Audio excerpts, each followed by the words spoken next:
will be the year that I will find my place.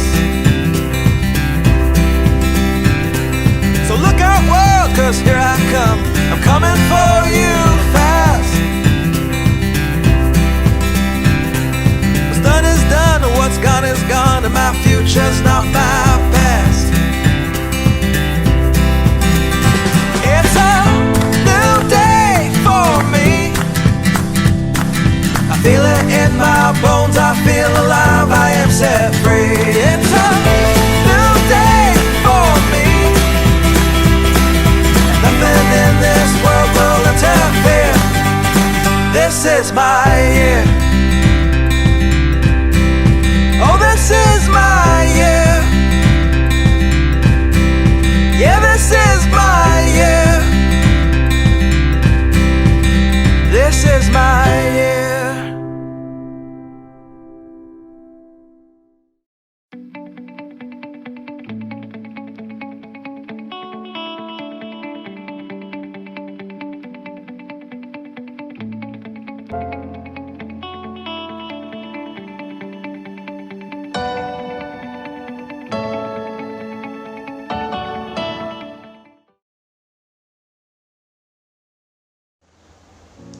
Praise the Lord, dear brothers and sisters.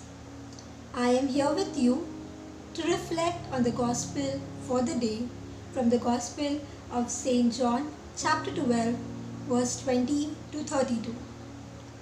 It speaks about how unless a grain of wheat falls into the ground and dies, it remains only a seed.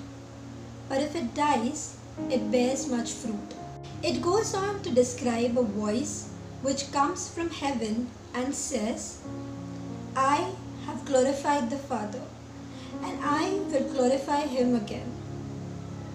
It is so important to understand that Jesus, knowing very well, understanding the people's background, uses the example of sowing of seeds to describe how unless a man humbles himself unto the Lord, he can do nothing.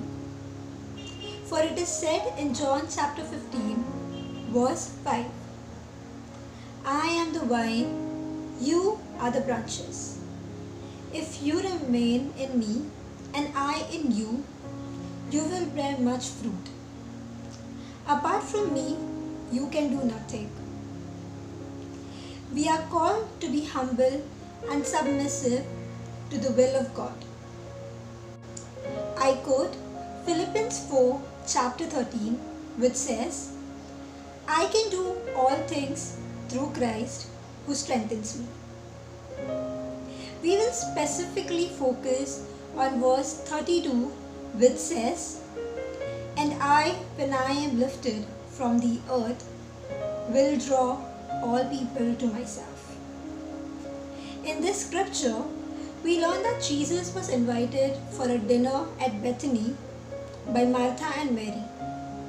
As a gesture of salutation, Mary anoints Jesus with an extremely expensive perfume and dries his feet with her hair.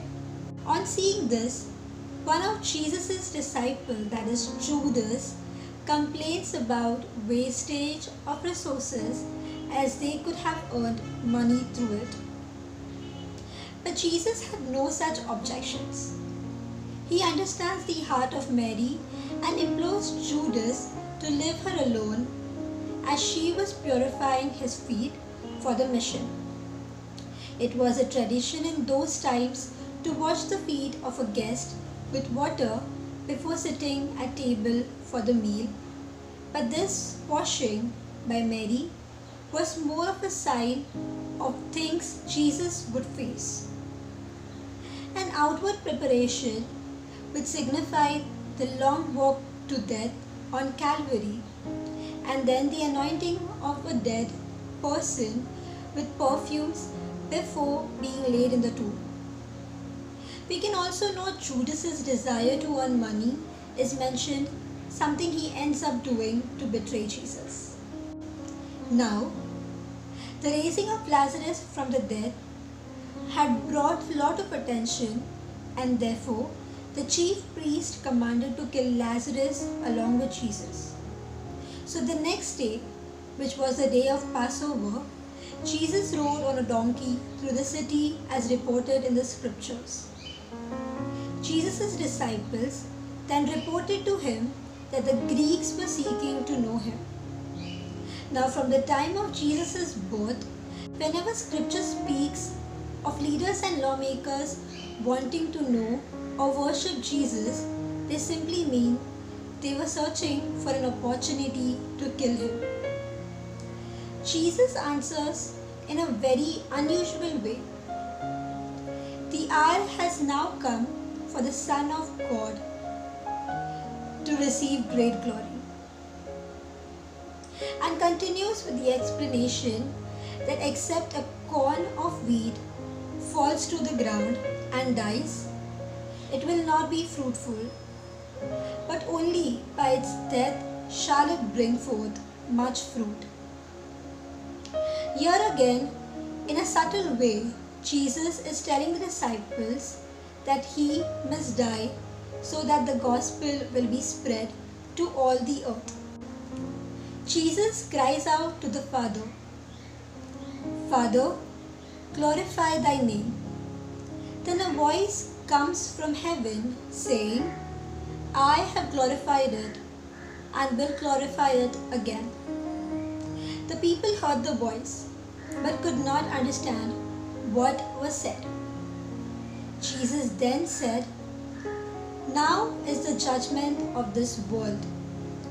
Now shall the prince of this world be cast out. And when I am lifted up from the earth, I will draw all the people to myself." This he said to signify the type of death he would die on a cross.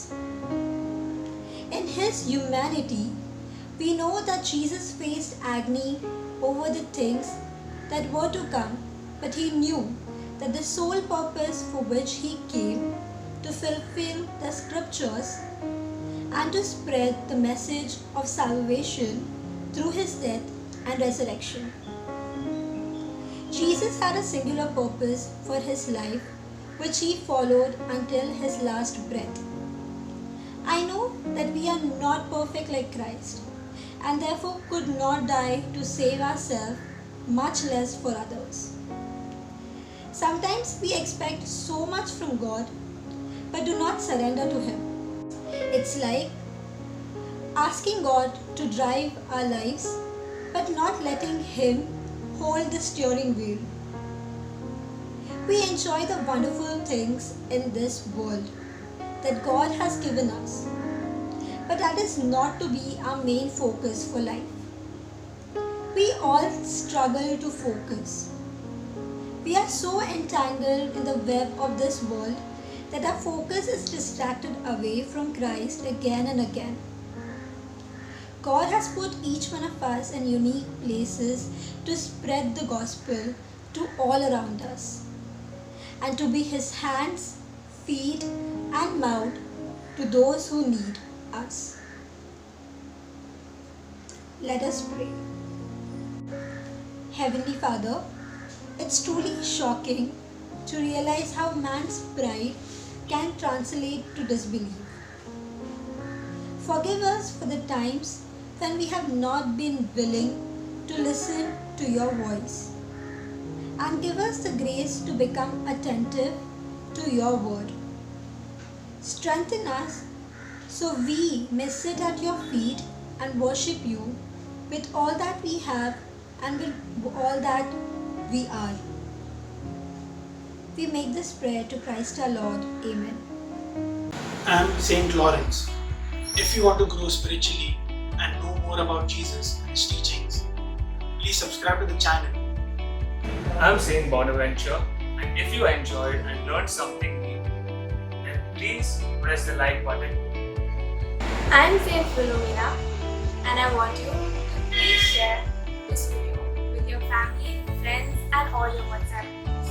I am St. Thomas of Villanova, and I want you all to comment a word or a scripture touch you the most watching this video.